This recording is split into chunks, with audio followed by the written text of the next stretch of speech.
The music stopped the moment I heard my name, but it wasn't the old classmates who made my heart freeze. It was the quiet voice behind me, soft enough to disappear into the noise of the reunion, yet powerful enough to drag me back 25 years in a single heartbeat. She stood there with the same gentle eyes I had never truly forgotten, holding a smile that carried both hope and heartbreak. Then she leaned closer and whispered words that shattered everything I believed about my past. "I wrote you a letter, did you ever get it?" In that instant, the years between us vanished, and I realized that an entire life might have been built on a single message that never arrived. Before we continue this unforgettable journey of love, regret, and second chances, please take a moment to like this video, leave a comment telling us where you're watching from, share this story with someone who believes in fate, and subscribe to Ripple of Kindness for more emotional stories that remind us that hope can survive even the longest silence. For years, I believed that high school was simply another chapter of life that everyone eventually closed. I had convinced myself that memories faded naturally, that first love belonged only to youth, and that unanswered questions eventually stopped hurting. I was wrong. Walking into the decorated gymnasium that evening felt like stepping into an old photograph that had somehow come alive. The faded banners, polished basketball court, familiar lockers, and smiling faces carried echoes of a time when every dream still seemed possible. Friends recognized one another through wrinkles and gray hair instead of school uniforms, laughing about forgotten teachers and embarrassing moments. Yet beneath every smile hid stories no one else could see, stories of dreams fulfilled, dreams abandoned, and roads never taken. Among all those memories, one face had always remained untouched by time inside my heart. Emily had been the kind of person who made ordinary days feel extraordinary. She never needed to be the loudest in the room because kindness spoke for her. She noticed lonely students, remembered birthdays everyone else forgot, and believed that every person deserved a chance to feel important. We spent countless afternoons studying together in the library, walking home beneath autumn trees, and sharing dreams about the futures we hoped to build. I loved her deeply, though I never found the courage to say it plainly. Instead, I assumed there would always be another tomorrow. During our final semester, everything suddenly changed. Emily became distant. My calls went unanswered. She avoided me in the hallways, and graduation arrived with an unbearable silence between us. Friends insisted she had simply moved on or found someone else. I swallowed my heartbreak and tried to believe them. A few weeks later, I left for college carrying disappointment instead of closure. Over time, I buried those feelings beneath work, responsibility, and routine. I built a respectable career, married briefly, experienced divorce, and learned that success could never completely silence old regrets. Every now and then I would wonder what had happened, but life kept moving forward, leaving questions unanswered.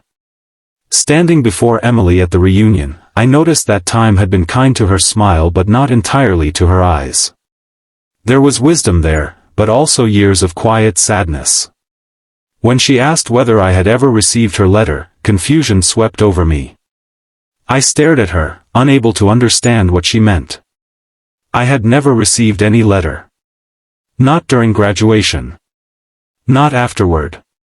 Nothing. The color slowly disappeared from her face as she realized the truth before I did. She had written to me only days after graduation, pouring every feeling she had hidden into several handwritten pages.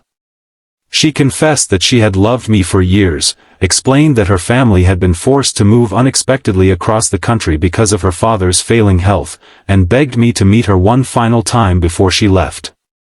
She had entrusted the letter to a mutual classmate, believing it would safely reach my hands. It never did. The classmate eventually admitted, years later, that jealousy had convinced him to throw the envelope away after discovering what it contained. He believed Emily deserved someone else and assumed I would eventually forget her. One careless decision stolen by envy erased the future we might have shared. Neither of us spoke for several moments. Around us, classmates laughed, took photographs, and celebrated old friendships without realizing that two people stood only a few feet away mourning an entire lifetime they had never been allowed to live. Emily gently removed a folded piece of paper from her purse. It wasn't the original letter, but a handwritten copy she had recreated years later because she could never bring herself to forget the words. The pages had softened from being opened countless times. She explained that every anniversary of graduation, she reread those words, wondering why I had never answered. She assumed I had chosen silence because I didn't love her the same way. That belief shaped every important decision she made afterward. As I slowly read each line, tears blurred the ink. Every sentence described feelings I had secretly carried myself. She had dreamed about traveling together, building a family, growing old while laughing about teenage mistakes, and promising never to let fear separate us again. Every hope she described mirrored the future I had once imagined in silence. I realized something painful that night. Sometimes life doesn't break because people stop loving each other. Sometimes it breaks because truth never reaches the people who need it most. We spent the rest of the evening walking through the empty school hallways, revisiting classrooms where our friendship had quietly grown into something neither of us had dared fully express. The science lab still smelled faintly of old books. The auditorium seats remained unchanged. Outside, the football field glowed beneath stadium lights exactly as it had during Friday nights decades earlier. Every place carried another memory, another reminder that our greatest mistake had never been a lack of love but a lack of communication. Emily shared the life she had lived after leaving town. She had become a nurse, caring for strangers with the same compassion she had once shown classmates. She married years later, but her husband passed away after a long illness. She raised one daughter alone and devoted herself completely to helping others heal, even while carrying wounds no one could see.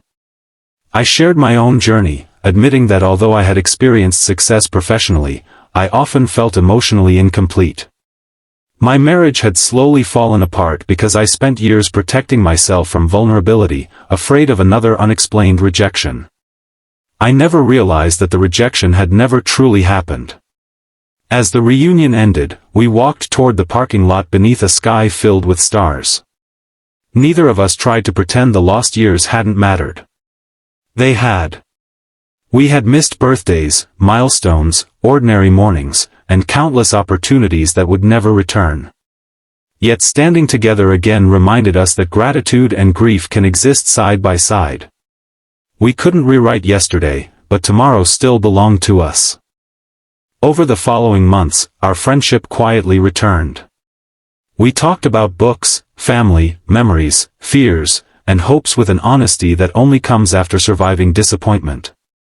There was no rush to reclaim the past because we understood something younger people rarely appreciate. Love isn't measured by how quickly it begins but by how faithfully it endures through time, distance, and misunderstanding. One crisp autumn afternoon, nearly a year after the reunion, we returned to our old high school together. The principal welcomed former students to plant a commemorative tree honoring graduates who had made a positive difference in their communities. As Emily and I placed the young maple into the ground, we smiled through tears. Trees do not erase storms that came before. They simply keep growing toward the light. If this story has touched your heart, please like this video, leave your thoughts in the comments, share it with someone who still believes in second chances, and subscribe to Ripple of Kindness.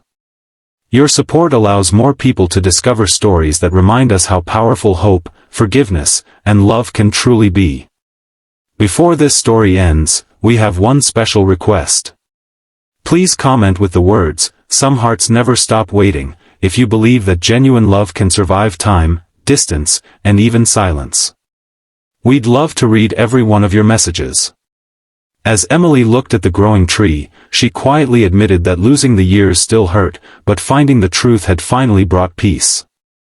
I realized then that life is not only measured by the opportunities we seize but also by the courage to embrace unexpected second chances when they finally arrive. Somewhere between a lost letter and a reunion decades later, fate had patiently waited for two unfinished hearts to find each other again. And although we could never recover the years that had slipped away, we discovered something perhaps even more precious, the understanding that kindness, forgiveness, and enduring love are never truly wasted. Sometimes they simply take the longest road home, arriving exactly when two hearts are finally ready to receive them.